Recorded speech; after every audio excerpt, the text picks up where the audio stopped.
Dans cet exercice, on va résoudre une équation différentielle. Cette équation différentielle, c'est y' de t égale moins t carré y de t. Donc y, c'est la fonction inconnue, y' c'est sa dérivée, et t, c'est la variable de la fonction y.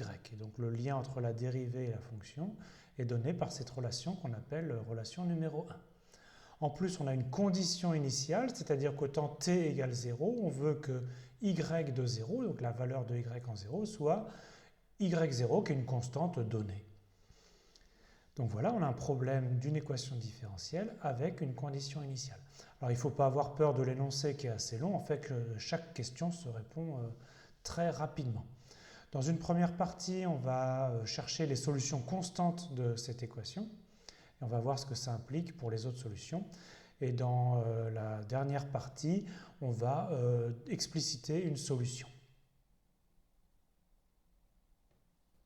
On commence par chercher s'il existe des solutions constantes. C'est très facile de chercher des solutions constantes. On va poser une fonction y de t est égale à c, où c c'est un réel, d'accord? Donc là c'est une fonction constante égale à c, et qui en plus doit être solution de notre équation différentielle. Donc on avait appelé équation 1. Maintenant, qu'est-ce que c'est que la dérivée d'une fonction constante? La dérivée d'une fonction constante, c'est 0, quel que soit le paramètre t de notre intervalle d'étude. Donc ici, c'était t appartenant à 0 plus l'infini. Mais on n'a pas encore utilisé que y était solution. Donc on reprend notre équation différentielle et on remplace y', c'est égal à 0. Donc notre équation différentielle implique d'une part à gauche, ça vaut 0, puisqu'on a dérivé une fonction constante. À droite, on a donc toujours moins t carré. Et y de t, on a dit que c'était toujours égal à c. Ça, hein, quel que soit notre paramètre t appartenant à 0 plus l'infini. Alors ça, on voit que c'est quasiment impossible. On va prendre, c'est vrai pour tout t, donc on va prendre par exemple t est égal à 1. Pour t égale 1, ça implique que 0 est égal à moins c, d'accord? Et donc la seule solution possible pour la constante, c'est c qui est égal à 0. Donc la seule fonction constante qui peut être solution, c'est la fonction constante égale à 0. Et puis on vérifie qu'elle est bien solution. Hein. Si y est égal à 0 partout, alors la dérivée vaut 0 et donc on a bien égalité. Donc la conclusion, la seule solution constante,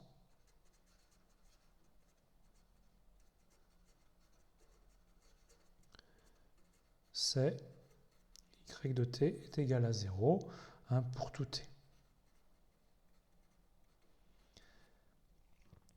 Donc attention, ça ne veut pas dire qu'il n'y a pas d'autres solutions qui ne seraient pas constantes. On va voir dans la suite qu'il y a d'autres solutions. Mais pour les solutions constantes, il n'y en a qu'une. Avant de passer à la suite, faisons un petit rappel sur les solutions d'une équation différentielle. Donc je vous rappelle que, en général, quand on prend deux graphes de solutions donc distinctes d'une équation différentielle, ces deux graphes ne se coupent jamais.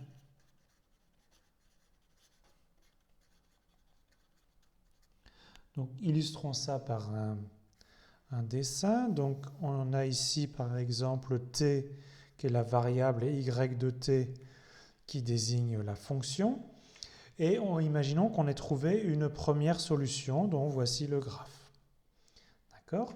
Alors si on a une deuxième solution, alors on ne sait pas comment quelle forme elle a par rapport à la première, mais on sait que si elle démarre comme ça, elle ne peut jamais recouper le graphe rouge. Le graphe rouge est une frontière interdite.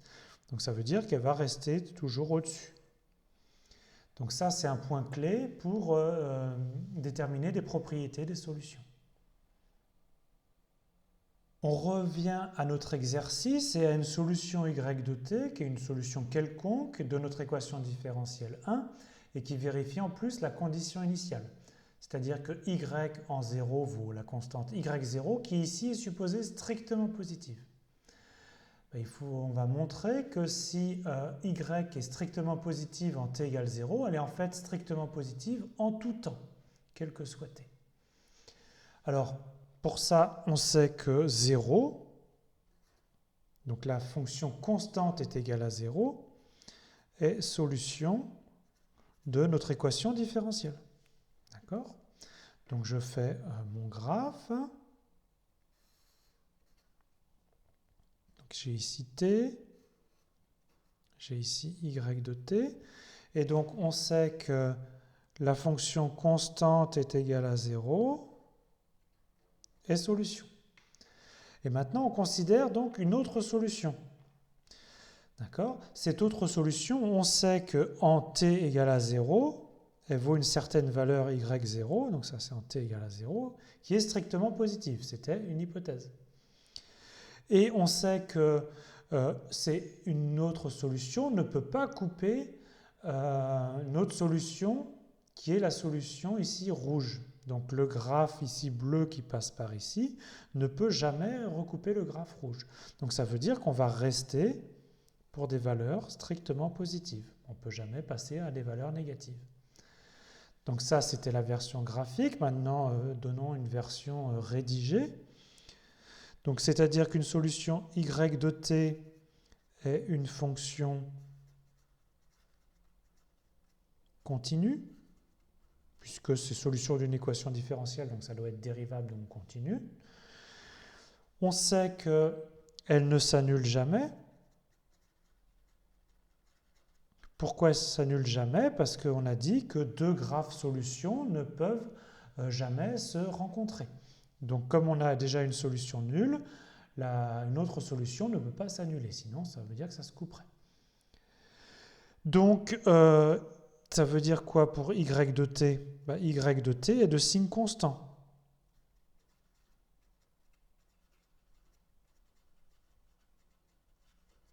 Donc soit elle est toujours négative, soit elle est toujours positive. Mais on sait que y de 0, c'est la valeur y0 qui a été supposée strictement positive. D'accord?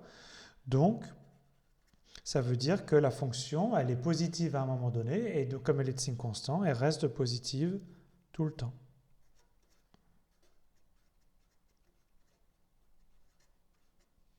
Si y0 avait été strictement négatif, eh ben, le graphe bleu aurait dû rester toujours sous le graphe rouge, et donc la solution aurait été tout le temps strictement négative. On va déduire des propriétés sur notre solution y de cette équation différentielle. Donc on va montrer qu'une solution est décroissante et admet une limite quand t tend vers plus l'infini. Alors tout d'abord, qu'est-ce qu'on sait d'après la première question? C'est que y de t est strictement positive, donc on a juste besoin de positive, ceci pour tout t positif.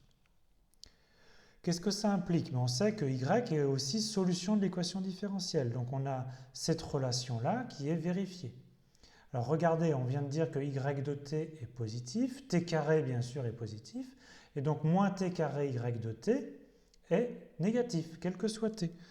Ça veut dire quoi? Ça veut dire que y' de t est négatif. D'accord? Pour tout t. Une fonction dont la dérivée est négative est décroissante. Donc la fonction y est décroissante sur l'intervalle 0 plus l'infini. Donc ça répond à la première partie de la question. Et maintenant, il faut montrer que la fonction y admet une limite quand t tend vers plus l'infini. On a tout simplement, on applique un théorème de terminale, que y est une fonction décroissante.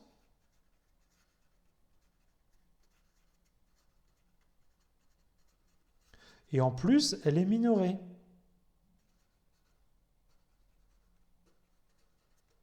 Elle est minorée par quoi? Elle est minorée par 0 parce qu'on a dit que y de t était plus grand que 0 pour tout t. Donc ça veut bien dire que 0 est un minorant de la fonction. Et donc, y admet une limite que je vais appeler L, d'accord, appartenant à R, quand t tend vers plus l'infini. Alors on ne connaît pas cette limite L, mais ce n'est pas grave, on ne nous demandait pas de calculer la limite, on sait juste qu'il en existe une. On va maintenant nous guider pour déterminer une solution explicite de notre équation différentielle. Et la solution, ça va être grand y de t égale exponentielle de u de t.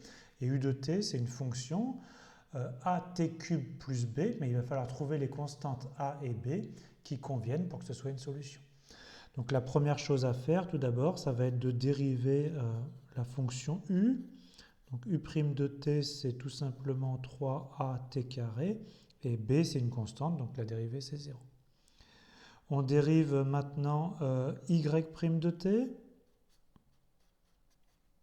Donc c'est une fonction du type exponentielle u, donc la dérivée est du type u' exponentielle u. Et ça tombe bien, on a calculé u', c'est 3at carré. Et puis on peut expliciter que u, c'est at cube plus b. Très bien.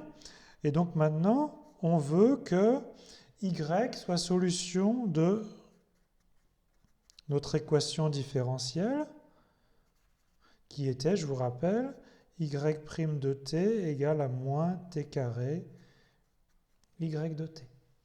Donc si grand y est solution de l'équation différentielle, ça veut dire que y', donc c'est 3at carré exponentielle at cube plus b, doit être égal à moins t carré, grand y, qui est donc exponentielle de u de t, exponentielle de a t cube plus b.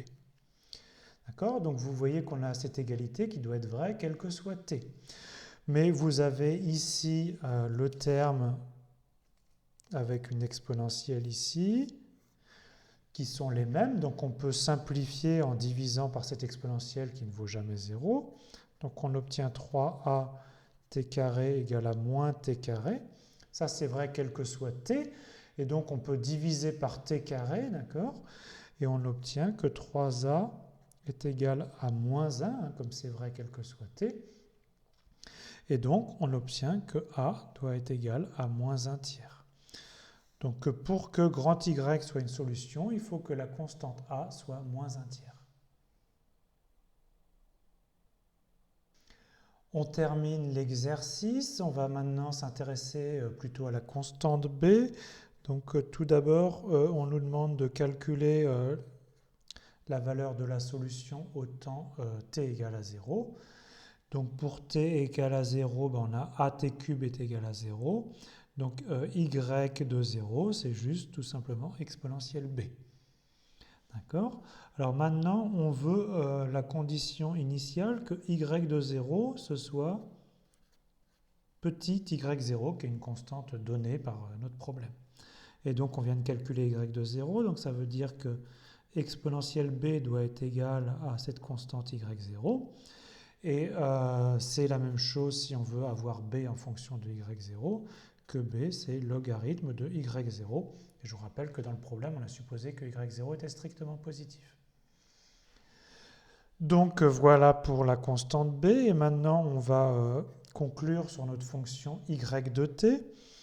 Donc notre fonction y de t, donc on a dit que c'est exponentielle at cube plus b.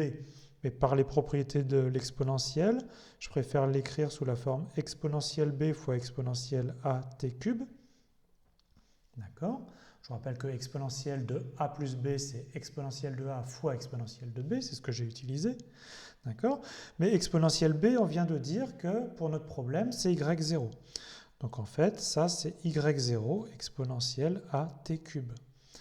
Donc conclusion, notre solution, une fois qu'on a déterminé notre constante a, qui je vous rappelle était moins 1 tiers, et b qui est donc vérifie exponentielle b égale à y0, notre solution c'est y0 exponentielle moins 1 tiers de t cube.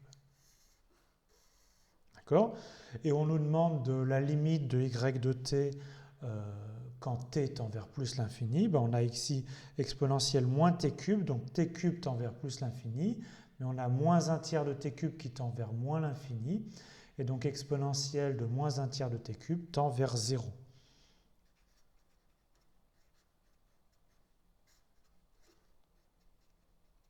Et donc on trouve que notre fonction a une limite quand t tend vers plus l'infini, ça ce qu'on savait déjà par l'étude qualitative qu'on avait fait avant, mais en plus ici on a calculé la limite qui vaut 0.